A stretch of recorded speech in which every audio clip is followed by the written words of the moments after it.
The Spanish alphabet has 27 letters. Try to say them along with me. A, B, C, D, E, F, G, H, I, J, K, L, M, N, Ñ, O, P, Q, R, S, T, U, V, W, X, Y, Z. So we have 5 vowels: A, E, I, O, and U. Or in Spanish, they are called A, E, I, O, U. Spanish uses pure vowels, which means we don't change the position of our mouth when saying them. In English, when we say A, our mouth is moving, it's closing towards the end. In Spanish, A is A, and we could hold that vowel for longer because it's only one mouth position. A, and same for I, which is E, same for I, which is I, same for O, which is O, and same for U, which is U. Can you do that with me? A, E, I, O, U. Perfect.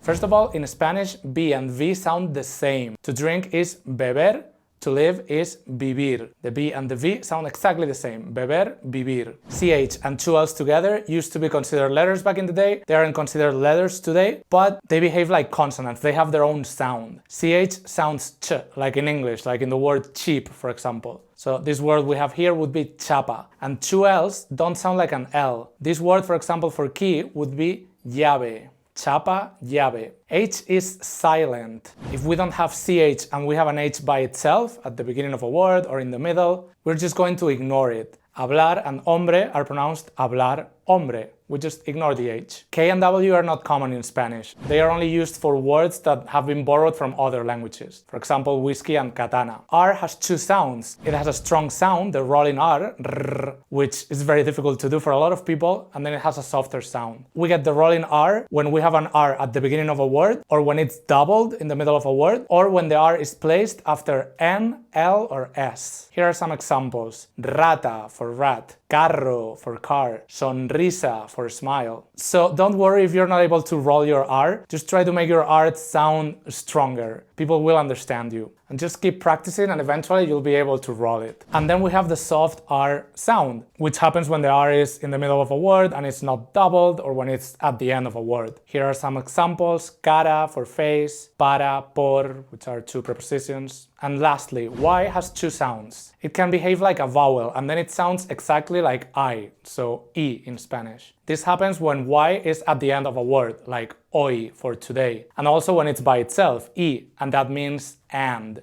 And in every other case, Y sounds like a consonant. Yo is I, or hoyo, which is a hole.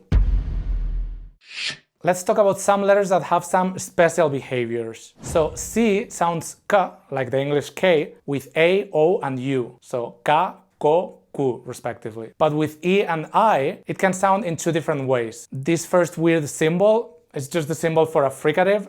It's a sound that we also have in English. It's th, the sound that we have in the word thunder. So C with E or with I can be pronounced the and thi. And this is how I would pronounce it because I'm from Madrid, and in Madrid we pronounce it like that. In a lot of places in Spain, that is the standard pronunciation. But in some parts of Spain and in all of Latin America, people would do the other pronunciation. And then C with E or C with I is pronounced se and si, just like an S. To get the sound K, the K sound with an E and with an I, since the C is not available because it sounds se, si, we need to write QU. So QUE will be ke and QUI will be ki. As I was mentioning earlier, this th sound is only used in some parts of Spain, and we would pronounce these syllables tha, the, thi, tho, thu. But in some parts of Spain and in the rest of the world, it would be pronounced just like an S, sa, se, si, so, su. Here are some words we can pronounce: queso, cuco, zapato, cereza, zueco, caza,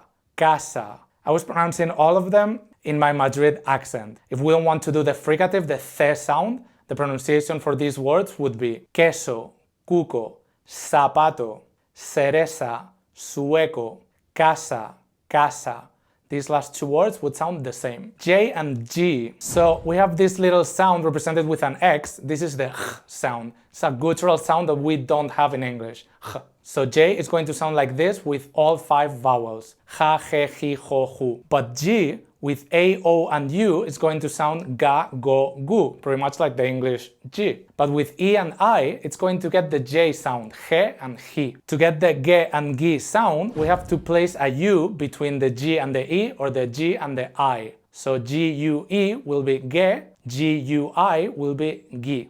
Jarabe, jefe, gerente, gato, gente, ginebra, guerra, guitarra, jilguero. There's an alternate pronunciation for this h guttural sound, and it's a much softer sound, kind of like the H in English in words like ham. In some areas, like in the south of Spain or in the Caribbean, people pronounce it this way, and it's perfectly fine. It's just an alternate pronunciation that is perfectly valid. So those words with this alternate pronunciation would be jarabe, jefe, gerente, gato, gente, ginebra, guerra, guitarra, jilguero. So in some words, we need this U between the G and the E or the G and the I to have a sound to be pronounced. And for those words, there aren't that many, but we have to put these 2 little dots on top of the U. It's called a diéresis. For example, for penguin, we'll say pingüino. Or for linguistics, we'll say lingüística.